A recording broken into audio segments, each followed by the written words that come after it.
खूबसूरत किस्म का मौसम दिख रहा है। ये सुबह सुबह बस कोई 6:15 साढ़े 6 बजे, और ये फॉग नहीं है, ये नहायत गलीज़ और बदबूदार किस्म की स्मॉग है, धुआं। जी हाँ, लाहौर को परसों ही दुनिया का तीसरा सबसे आलूदा तरीन शहर का ख़िताब मिला है। लेकिन ये कसूर लाहौर का नहीं है, यह कसूर दिल्ली और हरियाणा का है।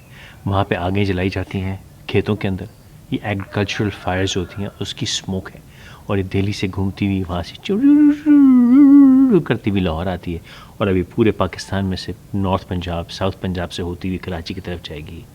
मेरा ख्याल था, क्योंकि 2 हफ्ते पहले बारिश हुई थी, अगर आपने वो वीडियो ना देखा हो तो यहाँ पे ऊपर लिंक होगा उसका, वो वीडियो देख लीजिए।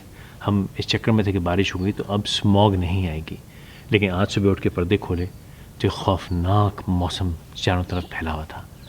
स्मॉग आ गई है। अगर हमने अपने एनवायरनमेंट को यूँ बर्बाद करना ना बंद किया तो ये जो परिंदों की आवाज़ें आ रही हैं ये आनी शायद बंद हो जाए, और शायद ये जो हम दुनिया के ऊपर तबाही में जा रहे हैं, कहीं दुनिया हमें ही ख़त्म ना कर दे। पहले सैलाब आके थे, हज़रत नूह अलैहिस्सलाम का सैलाब आ गया, कौम लूत को तबाह कर दिया, समूद को तबाह कर दिया।